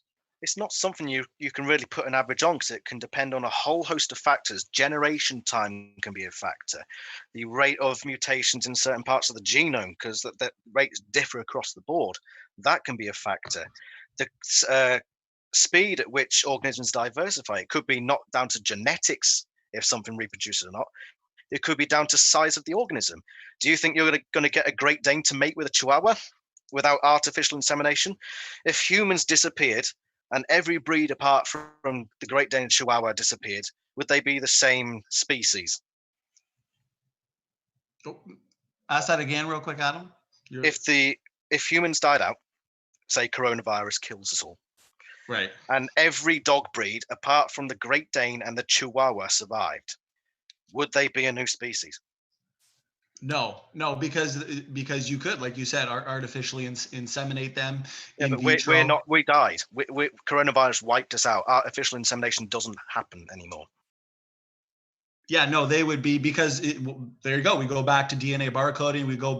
We have to look at the blueprint. We have to look under the hood. I can't look at a Civic, an Elantra, a Jetta, and a Chrysler 200 and, determine, where they came from, who engineered them, without looking at the VIN number, the blueprint, the, details, the engine, for example. You can't just The look big at the, the the big car physically. difference the big difference with cars is they don't have shared derived characteristics, which is how systematics works. Because a car, you can put anything on a car because they're made by people. We know Right. how cars are made. We make them. We know how organisms come about. They reproduce and they But go through genetic recombination. So they can't just add a spoiler. They can't add a boom stereo in the boot. They're restricted to what genes bring about. Cars, we make them, we change them. If we were to put cars into a systematic diagram, if we were to try to make cladistics out of cars, depending on their features, it would be a mess. And that's why you cannot compare the two. Well, no, it wouldn't be a mess, just as I demonstrated in the beginning, that it just so happens to turn out that designed modes of transportation that humans have designed and built, they do naturally fall within groups, nested hierarchical pattern, whether you like it or not. And those patterns, Adam, can be seen both at the visible level and at the blueprint level. And according to our model, if God created us and made us in his image, then we should be able to get a sense or an idea for how he created life based on the things that we create. And lo and Okay. behold, Let's we create. go. I'm almost done. I didn't interrupt you. We create modes of transportation, and you can see this with sedans, SUVs, vans. You can go all the way to airplanes and boats, and the materials that are used, they fall within groups patterns. And evolutionists often do say that cars don't reproduce. Well, for one, that's a misunderstanding of the design model and the predictions that flow from it. And two, adding reproduction adds complexity, and that actually is no help to those that hold to universal common ancestry. Take your time. So if we were to try to look for the synapomorphies, the shared derived characteristics of vehicles, say for instance, we've got a bicycle. Bicycles don't have engines, do they? So your typical pedal bicycle. Cars have engines. I assume you'd say then, well, not just cars, but lots of vehicles have engines. You'd say that an engine would count as a shared derived characteristic. Well, no, you can make a list and compile and classify all modes of transportation that are powered vehicles, and then you can have a separate class or a separate group or category of non-powered vehicles, which bicycles would fall into. But even if you look at the if you look at the microscopic level, if you look at the materials used, the metals used, you're still, just like in DNA, you're still going to find nested hierarchical patterns. I mean, this is just a fact. You can't get away from it. That's why we have to look at, Adam, differentiating lines of evidence, DNA barcoding, DNA function, orphan genes, Okay. the number of DNA differences. But the thing, and we can go back to that, but I don't want to just go too far away from the species thing. So I was just trying to clarify some things, just to make some points on the speciation. Yeah, I didn't finish my analogy, so I'd like to go back to that. Okay, finish it. Yep, go ahead. So the bicycle, the pedal bicycle, does not have an engine. Hold on, excuse me. The bicycle does not have an engine. So if we were to make a big cladogram of vehicles, bicycles would be in the section where the engine wasn't a shared derived characteristic. My uncle put an engine on his bicycle, a pedal bicycle, and zoomed down the road. So that shared derived characteristic is no longer a shared derived characteristic because somebody put it on a bike. That's why the systematic diagram for vehicles would fail, because it would be a complete mess. Anyone could put anything on anyone. A rabbit does not grow feathers. You can't nobody just puts feathers on a rabbit. And that's why there's this big difference, because it's all about inheritance, things you inherit. That's my answer to that. And that's why I think the cars example fails completely. Well, see, the thing is just basic observation on modes of transportation. And I understand that, evolutionists don't like the fact that modes of transportation without even meaning to do so, they do actually fall within nested hierarchical patterns. Maybe you can point out some inconsistencies, just like I can point out some inconsistencies in the phylogenetic tree of life. Because although there are nested hierarchical patterns in life, both on an anatomical level and a genetic level, there are inconsistencies. That's the whole point of, incomplete lineage sorting. Depending on what gene you're looking, creates different types of trees. You can look at convergent evolution. You can look at many different types of inconsistencies in the phylogenetic tree. But according to our model, if we do predict some type of nested hierarchical patterns in DNA and in anatomy, it makes sense, because even if we look at, let's say, humans, pigs, mice, and ducks, okay, so we would say they are all land dwelling, but we would also say that they are all of separate kinds. But since, Adam, they are all land dwelling, they are going to share similar nested hierarchies or designs. There's always going to be some type of hierarchy. And like I said, I've said it many times before. That's why we have to look at a line of evidence that is going to be able to differentiate the two models. Is it okay if I go to the speciation question, or but take yeah, I just want to once again say I don't like the use of the word prediction, because nested hierarchies have been known long before any of these people in the intelligent design movement came about. It's like me going to a football game, watching the game, coming out and saying, I bet Lionel Messi is going to score 3 goals after having just watched him do it. It's not a prediction. It's an ad hoc rationale. One thing that's just one thing I wanted to One thing standing for truth, before I'll give you a chance to respond standing for truth, but just wanted to quick jump in and say, first, I forgot to mention at the start, folks, that I have put all of our speakers' links in the description. So highly encourage you, if you're listening and you're like, I like that, well, you can hear plenty more by clicking on those links that I put in the description. Also, just want to let you guys know that maybe pretty soon we'll probably go to Q&A. So I'll kick it back over to you, Standing for Truth, if you want to respond. But maybe I would say, if you guys are ready, especially because if I remember right, Adam, you might have to get up in the morning, or you want to get to sleep by a decent time. So unfortunately, I don't work at the moment because coronavirus won't let me. So I'm unlimited in my time. You bet. Okay, gotcha. Well, I'm pretty unlimited on my time as well. So if you guys want to go for, we can go longer than usual if you guys want to go for like another 15, 20 minutes and then Q&A. Yeah, maybe do a strict 15 minutes of discussion more, and then Q&A. I would like to go all night, but I've put my kids down for a nap for the debate. And once we come up the 2-hour mark, they're probably going to get up, and that's going to be an issue. So barge in there. Okay. Barge in there. My daughter, who's 4, if you want to debate her, Adam, we can set that up. Very sassy. All right. Thanks very much. Go ahead, Standing for Truth. Okay, awesome. You know what? I am tempted to go into convergent evolution and all the detailed inconsistencies and lines of evidence that show a lack of uniqueness in the phylogenetic tree, but it would probably just take up the rest of the 15 minutes when I do want to get to more of I think an important line of evidence that can show biblical kinds in regards to speciation. So if we move, so let's say we move to species, okay? Sure. We do make predictions, very specific predictions, not only on the DNA function, for example, but also and mutation rates, but also, and you can see these in print, Adam, but also on, like I said, speciation rates. So even if we look at the 30 or so species of cats alive today, well, just to keep it simple, that would make prediction. It would make a prediction that cats, for example, have been forming at a certain number of species per year, or it takes this many years, for example, to form a new species on average, according to our model, and that's why we've made very specific predictions on speciation rates. That species are continuously forming, and you admitted that the evolutionists can't really make those types of predictions, but the thing is, we've made them on birds, for example, and you can look, and we've got the numbers here. You can look. There's about 11,000 or 12,000 bird species alive today on the planet.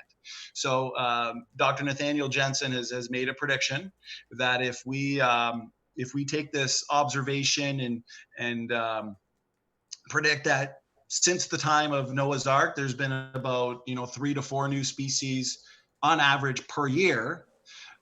We should be able to see new bird species forming today.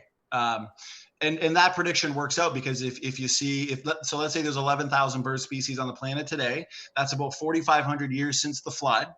And of course, if you do the math, that's 4,500 years since the flood, 3 or 4 bird species a year would actually work out perfectly if you do the math. And those predictions are in print. But we've actually seen just this past year on the Galapagos Islands, Darwin's finches, for example, they've been studying for a number of years.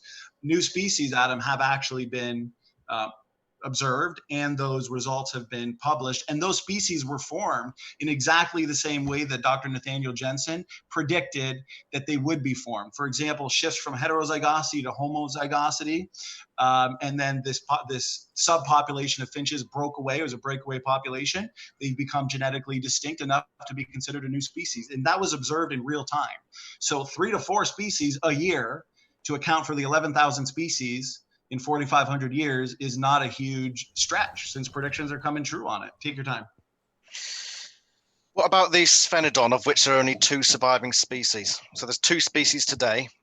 How many speciation rates? What's the speciation rate of them? So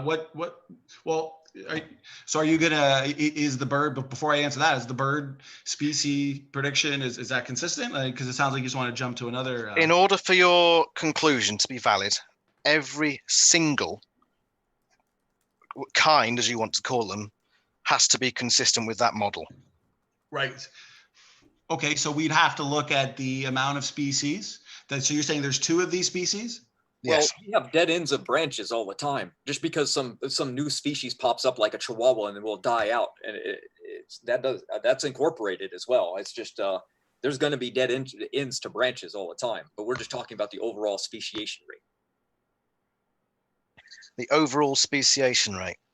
Yeah, like of everything. That wolves are speciating at a pretty constant rate, and then we take that back. That's what we would go by, because wolves are the heirloom variety. We don't want to count dogs because they're like sheep. They're the domesticated form, and we're putting them in homes and we're breeding with them.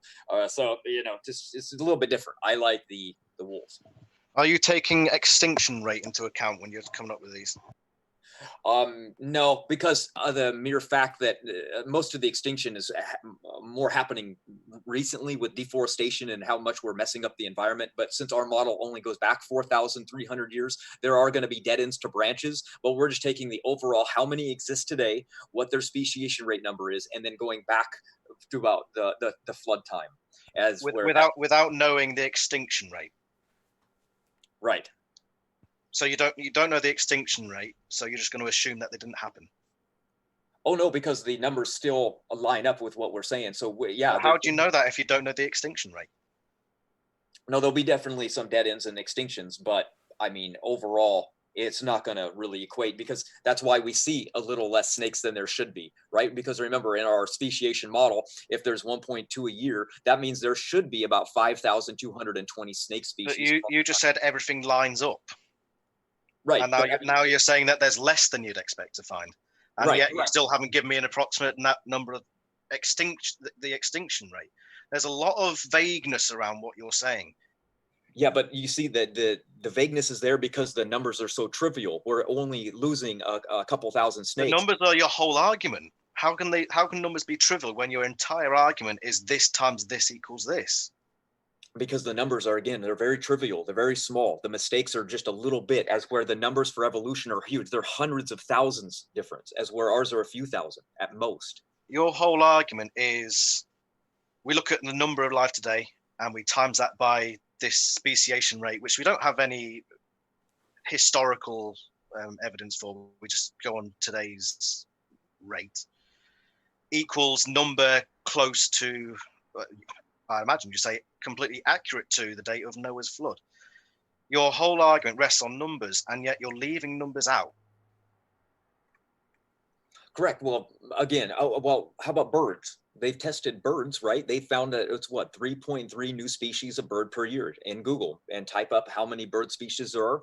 Do you think that number was consistent for 4,000 years? Yeah, it's the numbers are right in line. But if evolution was true, No, birds, what do you mean by in line? the numbers should be around 15,000 bird species around the world today, somewhere around that from the Ark, right? If Noah brought some birds on, And how many are there? did because he released a dove, so we know that birds were on the Ark. So if evolution was true and it was splits between dinosaurs, there should be hundreds of thousands of species. Hundreds of thousands. So how many birds are there alive today? You said 11,000. Google says around 10,000 species if you pull So it up. you said you predict from, again, that word predict, from Noah's flood, there'll be 15,000. Correct. So it doesn't match up. No, it's a little bit higher actually, but I bet you they'll find more. It's 2/3. That's a significant amount. Well, Google says 10,000. You can assume maybe there's some that haven't been discussed. I mean, you could say roughly 11 or 12,000. It does line up to, and Matt's question has to do with if birds evolved from dinosaurs millions and millions of years ago, and yet all we see is between 10 and we can put a higher number on and say between 10 and 15,000, which is more consistent with young Earth creation, speciation predictions. How do you explain that? How do you explain that, Adam?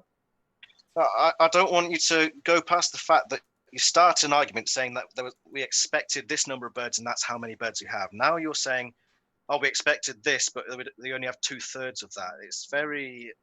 You're being very vague here. And what I said earlier, it has to be consistent for everything. Well, absolutely everything. And you still haven't given me extinction rate. So when I brought up the sphenodon, which only has 2 surviving species, does that mean there's only been a speciation rate of 1 every 2,000 years? I'm not sure on those snakes. Sorry. It's not a snake. What? Oh, what is it? It's the tuatara. Tuatara. Damn. Those are specific. When I was looking for the speciation rates, I went to the general overboard, like all snakes, all bats, all lizards, all birds. And because Noah brought more than one variety of bird, obviously he didn't bring the hawk and it speciated to all different things. He brought multiple. It says the hawk, the raven, the dove. There's multiple different varieties of birds that were on that ark. So that's why the numbers I think are going to be higher than the 10,000 what Google's talking about. I think they'll find a lot more. But you said that the maths agrees with you, and then when I push you on what the extinction rate is, you say you just don't know. If you want to operate in the field of maths, then you need to know the numbers. I'll add that for you then to my book. How's that? I'll find out the extinction rates. Okay. Okay. When you've done that, I'd like to see it. Okay.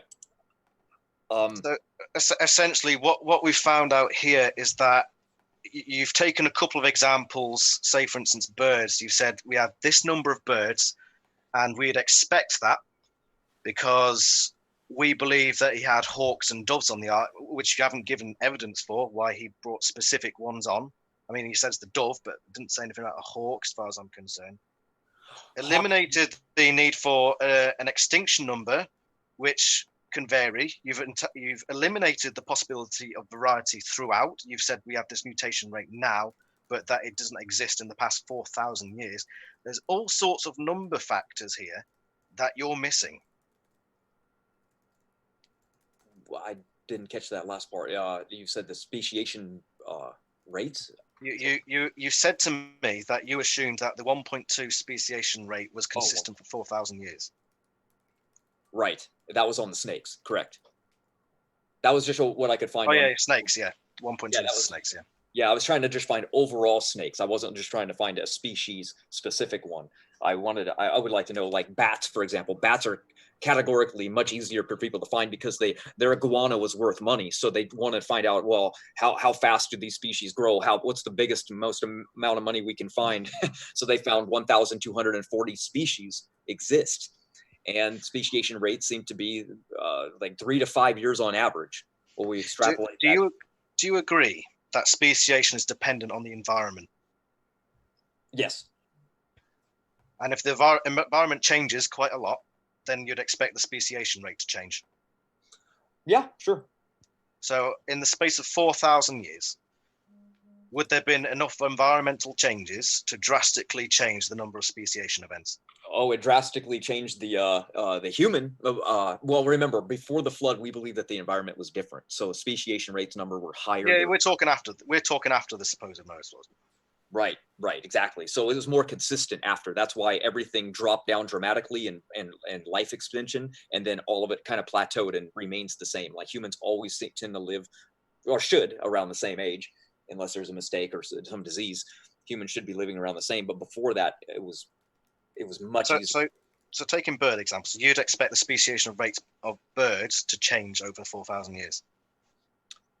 I mean, not much, really. Just the same, really, as humans. I would imagine that the more species there are, the more they diversify, and then the more species they would get from them, obviously, because the numbers are going to be growing.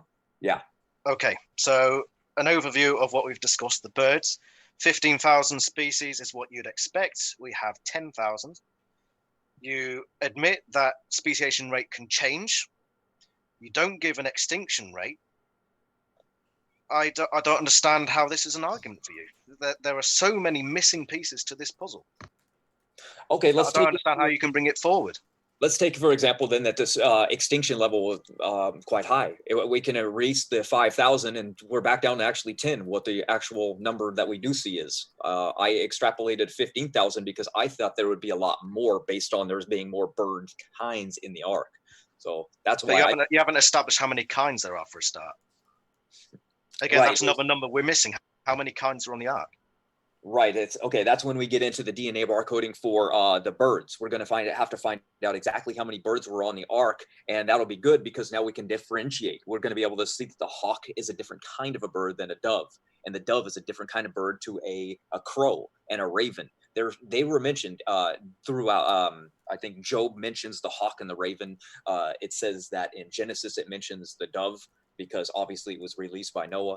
So we get it, but they weren't specific. They didn't say we brought this many on the ark. I wish they would have. It would have made our job today a lot easier. But I didn't know that they probably didn't know we'd be getting questioned like this. So. Yeah, the whole again it comes back to DNA barcoding, and that's another impasse. Well, how about in vitro fertilization? If you could take a lizard and fertilize it with a snake, that would show us that they are the same kind. But that doesn't really happen. Same thing what happens with chimps and humans. I mean, there's a guy named Ilya Izonoviev or something in Russia. He was a Soviet biologist, and he was world famous for artificial insemination. And in 1910, he was given permission by the World Congress Zoologists that said you can make a human-ape hybrid. Now, he's world famous. He was the first person to create a horse-zebra hybrid. I think it was called Zorses, and he can do anything with them. He said, if anybody on Earth exists that can make this thing, it's me. So they wanted to create a new a super soldier that was a mix between an ape and a man that they could give a gun and go kill people. So he did this for years. Matter of fact, he took 3 female chimpanzees and artificially inseminated them with human sperm, bypassing their outer egg and directly into the zygote. He failed on every experiment he did because they're not the same. Are you saying then that you mentioned in vitro fertilization? Are you saying that kinds are creatures that can't reproduce with each other? Yeah, that would be the separation. Exactly. That's one of our. So that defines kinds for you, the lack of ability to reproduce. One of them, yes. Yeah, ours is. Do you agree then with Standing's previous definition, which was descent from the same gene pool? Right. Well, that's what I mean. If the same gene pool would be for a snake and a lizard, then they would be able to in vitro be fertilized, and we would have to now say, okay, they are related, and now we have to. The ability to reproduce is depending on similarity between genomes. We know that genomes diverge as the generations go by, so eventually they will not be able to reproduce. So therefore, there would be different kinds. I didn't get the question. Sorry. So you said that it's down to whether they're able to reproduce, right? And that is and that coincides with being in the same gene pool. We know that gene pools change over time between generations, between people. So over time, gene pools will diverge. So eventually, they won't be able to reproduce anymore. So there's But a all contradiction in your because they'd be from the same gene pool, but they wouldn't be able to reproduce anymore. For example, all humans are able to reproduce because it's mankind. It's the overall. If we were related to apes, which are in the same species according to evolution, then we should be able to in vitro force a hybrid out of the two. Same thing with what we do with donkeys. We can hybridize something out of them. We can cross all horses because all horses are related. But if dogs and seals were related, then we should be able to cross them to some degree and get some kind of an offspring. We can hybridize them. We could in vitro. We can pass up the form of the egg that might make it impossible for under normal circumstances between the two mating. Did you know there's a theory that believes that pigs mated with chimps to create humans? That's the newest theory in evolution right now. I have not heard of that, Yeah. and I don't even think I should need to comment on that. That sounds patently ridiculous, and I don't know where you've got that from, and I don't know why that's been stapled to evolutionary biology. I've never heard of it. I've never seen it in the literature. I don't know where you've got that from. But genomes change. If I could make a suggestion, just so we have enough time for a good Q&A, James, could we maybe give Adam a couple minutes to wrap everything up, and then give me and Matt just 2 minutes to wrap everything up and jump into a Q&A? We usually jump from the open conversation, given that unless you guys had wanted closing statements, we could jump right into the Q&A, because right now the stream, I'm really thankful and surprised we've made it this far, because my connection over here has been really weak. And so thanks so much for everybody listening. So it might be better if you guys are ready to go into the Q&A, as I'm hoping that we get to finish this stream without having the stream drop. All right. Thoughts on that? Oh, yeah. Yeah, absolutely. Oh, thanks for your patience. I'm honestly so relieved. I thought for sure this is going to be a goner. So thanks so much of you. I've kept an eye on the live chat, and I appreciate so much that a lot of times, and I appreciate also people kind of helping by just kind of letting people know, like, hey, refresh the page, and that sometimes helps. We usually don't have a rough connection, but, you know, you never know what's coming. So we're going to fly through these questions. Watching over us, James. I'm excited. It's been a great stream. Thank you so much to our speakers who, as I mentioned, linked below, and let's jump right into the Q&A. So thanks so much for your super chat from Terry James, who says, how does the creation model explain why whales have digits and sharks don't? Matt, you can take this one, brother. Sure. I mean, they're just an entirely different kind. Sharks are not related to whales whatsoever. So there's going to be some different anatomical features because they are outside of each other's family. I know that people believe that a little tiny what is that mammal that turned into a whale over time. I know that's the theory of whale evolution, but I mean, that's not exactly what we see. So I know their little diagrams exist where they point to it and they show, look, these are the steps that had happened, but that's been overturned multiple times. I mean, sharks all have cartilage. They don't have bones. Not a single variety of actually shark does. So that's why they don't get calcification. That's why they don't get nanobacteria in their joints. They're just entirely different. Gotcha. Thanks so much. Appreciate it. Flying through. Next up, appreciate your super chat from Steven Steen, who says, wow, amazing and unrefutable opening by Standing for Truth and RawMatt. I think if you don't is that a question? Or? No, don't take the bait. He's a troll. I hate to do that to you, Standing Steven's for Truth the master and RawMatt. troll, and we appreciate it. Go back to your spot under the bridge, mate. Thanks for your super chat, Club. Thanks. They said, Adam, please give us a specific example of evolution that has or is being observed in humans, not something that has to be taken on faith. Also, do you have evidence that we are currently evolving? Sassy Club. Thanks, and Adam, the floor is yours. Something that's currently evolving in humans. Well, I mentioned earlier, we aren't really beholden to natural selection at the moment. There's no real selection pressure on us as far as I can see. I don't know, we're probably evolving to be more chair-shaped, probably. I don't know. Gotcha, thanks. I'm sure there's something out there, but I'm more into my snakes than my humans, I'm sorry to say. Gotcha. And Terry James, thanks for your super chat. Just saw that fly in. We're going to get to yours as we keep working through. Let's see. We have Anamorphic Mind. Thanks for your super chat. Who says Adam wins again? How does he do it? Thank you. Got a fan out there. Next up, let's see. Steven Steen, being his trollish self, says, "Sorry, Adam. RawMatt and Standing for Truth are clearly just smarter." I can't We're deny paying that. Steven to make us look good. Yeah, if you regularly watch, you know Steven Steen is pretty full of it. Appreciate it. Let's see.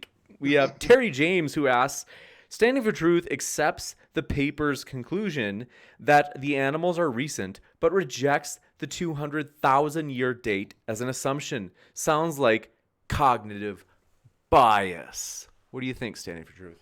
Oh man, that DNA barcoding was that thing had nothing to do with dating. That's why that study had nothing to do. They weren't looking for dates. It was all based upon speciation. They were trying to find what animals were related.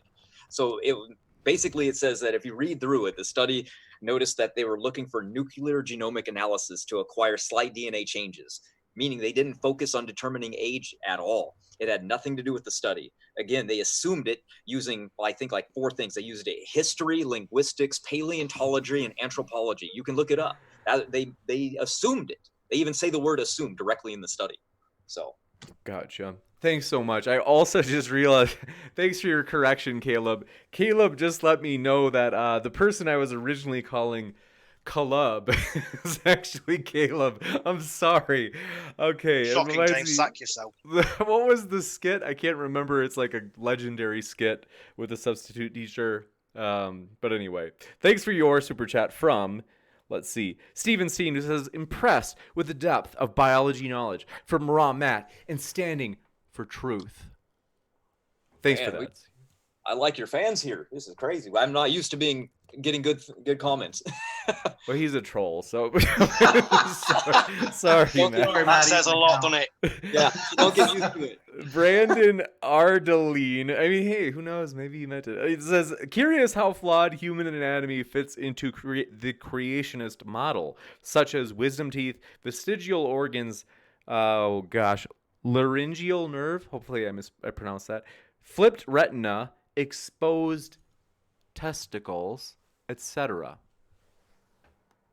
Yeah, that's just a misunderstanding of, biology and anatomy and function. I mean, 100 years ago, I think they had a list of over 100 vestigial organs. Now we know every single one of them, including the appendix, has a function. And now they're taking that vestigial organ argument and they're applying it to DNA. And you can see that with the so-called genomic fossils, shared mistakes that they look to, right? The pseudogenes. Now those are all being proven to be functional DNA elements important in our immune system and in sustaining healthy life processes in the cell. So all those things he mentioned have been overturned. Of course, there's been some degeneration and entropy since the fall, but everything was created perfect, and we see evidence for that every day. Thanks. Gotcha. Thanks so much. Shadow Dancer 3531, who asks, Adam, how does natural selection, which is innate and not conscious, choose selection? Example, the cockroach hasn't evolved in 300 million years. Why? Why don't we have 2,000 lens like the cockroach? 2,000 lens like the... so many little bits in that. I wouldn't say the cockroach hasn't evolved in 300 million years. Is that what they said? Natural selection is an environmentally dependent thing. So if you're a wide-ranging species, a species that tends to live in vast areas, there's not many parts of your region that are going to be too disrupted at any given time. So species of larger areas are less likely to change over time because the areas where the environment does change, maybe that part of the species will just be wiped out and the main bulk of it will carry on forward.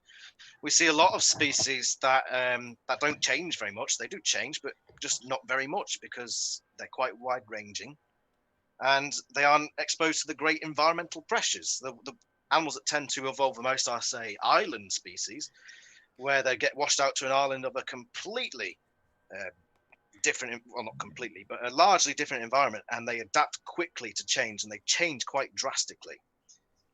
I just want to point out before I forget, I mentioned a four-legged snake earlier, Tetrapodophis. It was 120 million years. I might have said that a bit wrong earlier, but that's 120 million years if anyone wanted to fact check that. Gotcha. Thanks so much. Next up, appreciate it.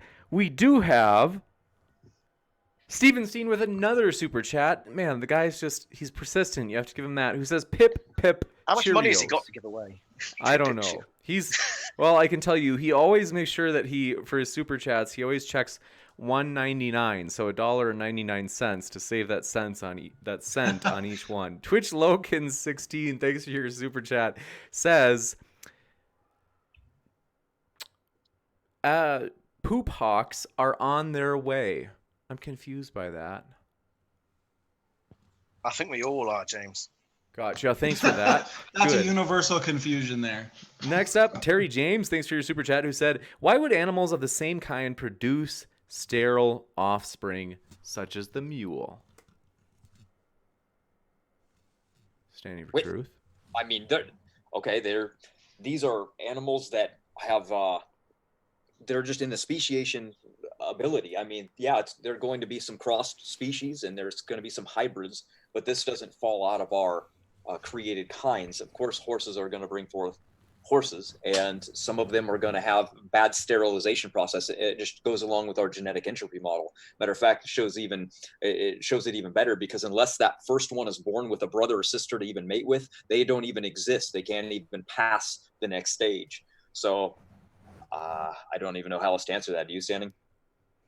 No, I think you I think you nailed it there. I mean, if they're losing the ability to reproduce and we're seeing sterility there, I mean, that's certainly consistent with the fall. I mean, you're losing the ability, you're losing information, you're degrading. So.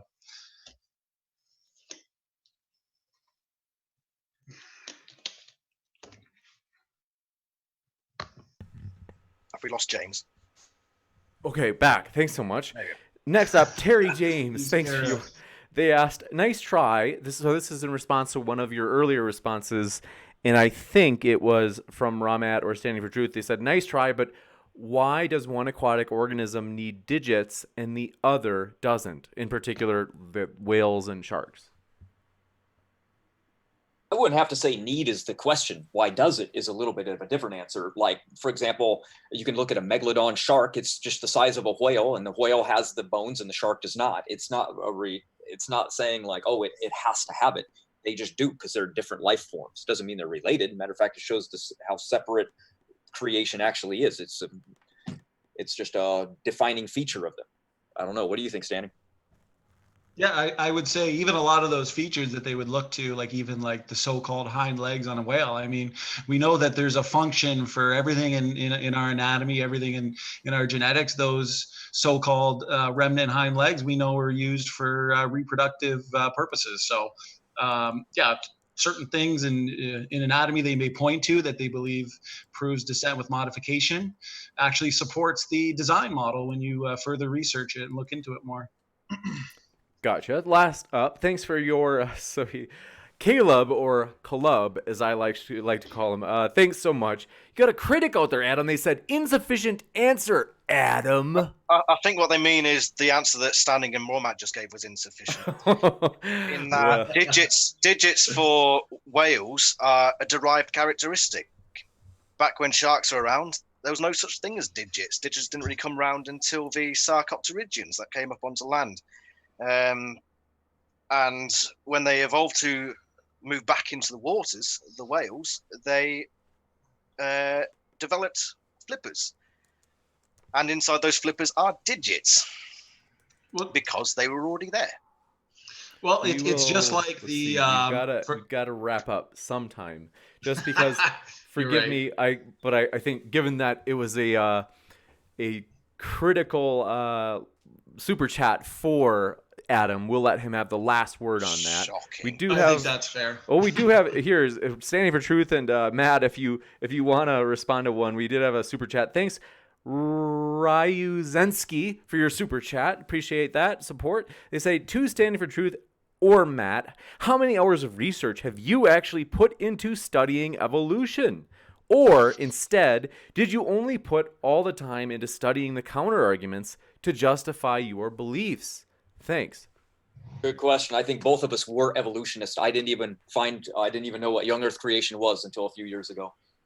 Right. And I put a great deal of time into studying evolutionary theory. It's what I was taught and accepted in school. And that's why in a lot of my debates or presentations, I'll touch on some of what they say is their best evidence, like nested hierarchical patterns and things like that. Because I think to go into a debate or discussion, say me being a creationist with an evolutionist, I need to understand their position in order to ensure that I'm not arguing against like a straw man. And they have to do the same. But I find that a lot of evolutionists don't quite understand or stay up to date with creationist arguments and literature. Gotcha. I want to say thanks so much, everybody, for being with us today, especially sticking with us as the stream has been a little bit up and down. Hopefully, at least the audio has made it through. I think it's frozen a bit on the video, but it sounds like generally the audio made it through, which is great. I want to say thanks so much for being here to our guests. The debaters, the guests, are the lifeblood of the channel, so we can't thank them enough, as it's just a joy to get to listen to them. Thanks so much, guys, for being here. And thank you all as well. Thank you, Standing. Thank you, Matt. And thank you, James. Absolutely.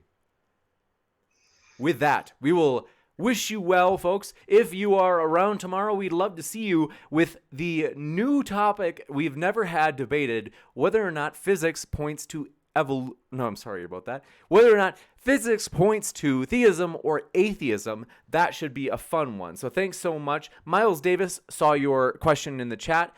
Email me at moderndaydebate@gmail.com if you would like to come on for a debate. Ideally, if you let me know what topic and position you'd take. That's an open offer to anybody. We might do a little bit of vetting just to try to see if you have, like, one, hopefully you're not crazy. Two, hopefully you're also, in addition to being friendly and not too wild, hopefully we can find somebody who is, decent audio. That definitely helps. And then, stuff like that. So thanks so much, folks. We love hanging out with you. Hopefully you see you tomorrow, and have a great rest of your night. Keep sifting out the reasonable from the unreasonable.